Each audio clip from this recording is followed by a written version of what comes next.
então, doutor Augusto. Começando do princípio, uma pessoa que acredite sofrer alguns sintomas de ansiedade, como é que ela sabe, como é que ela percebe que ela está sofrendo de ansiedade e que ela talvez precise de um tratamento?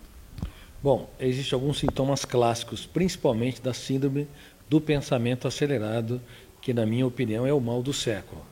Vamos falar sobre as causas. Número 1, excesso de informações. No passado dobrava-se a cada 2 séculos, hoje elas dobram a cada 1 ano. Uma criança de 7 anos de idade tem mais informações do que o imperador romano tinha no auge de Roma. Excesso de uso de smartphone, de preocupações e de atividades. Agora, quais são os sintomas desses excessos? Uma mente hiperacelerada, pensamento agitado, baixo limiar para a frustração, fadiga ao acordar, dores de cabeça, dores musculares, dificuldade de conviver com pessoas lentas, sono de má qualidade, déficit de concentração e déficit de memória. Pelo menos esses sintomas. Quem tem 2 a 3 sintomas já tem uma síndrome do pensamento acelerado bem exacerbada. Quem tem um sintoma de insônia já é grave. A insônia tem que ser tratada. Se a pessoa não fizer exercícios físicos, ela pode induzir endorfina, que é um calmante natural, e ela pode também induzir a formação de melatonina, que é a molécula que regula o sono. Então, quem pratica exercícios físicos regularmente pode corrigir o seu sono. Mas se não corrigir, é bom procurar um profissional de saúde mental ou um médico. Mas o mais importante é a pessoa perceber que o seu corpo está gritando, suplicando que ela mude o estilo de vida. Porque se ela não mudar o estilo de vida, o que vai ocorrer é que ela pode ser ótimo para a sociedade, mas será um carrasco para si mesma. E transtornos mentais, eles sofrem um certo preconceito da sociedade. Pessoas com transtornos mentais, às vezes, são vítimas de preconceito. Como é que a senhora avalia que, principalmente aqui no Brasil, como é que está essa questão e como é que essas pessoas devem agir consigo mesmas? Tem muitas que têm vergonha de falar e acabam tendo vergonha de procurar tratamento por isso. O que a senhora acha?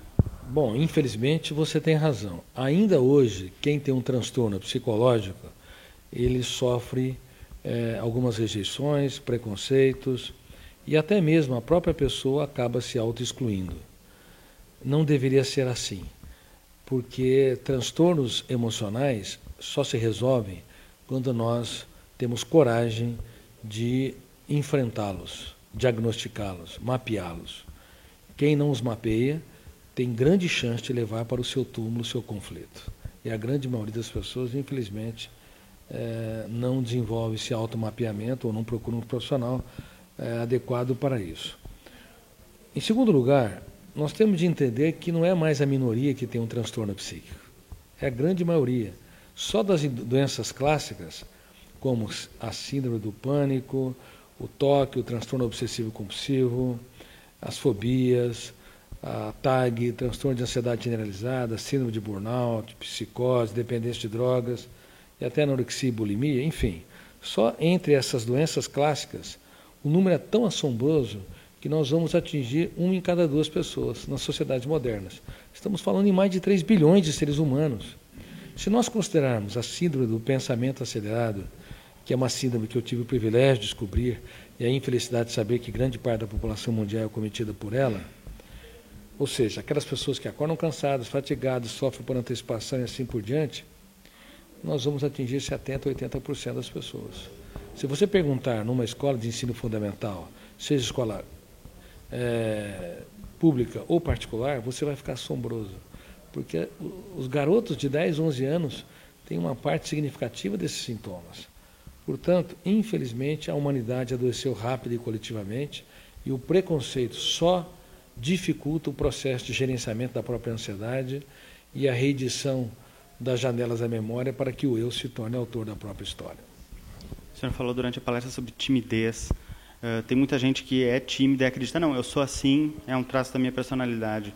Quando que a timidez deixa de ser algo da personalidade da pessoa e se torna algo que tenha um tratamento e que ela deva talvez até se preocupar com isso? Bom, existem vários tipos e níveis de timidez. Existe uma timidez branda, onde as pessoas ficam inibidas, mas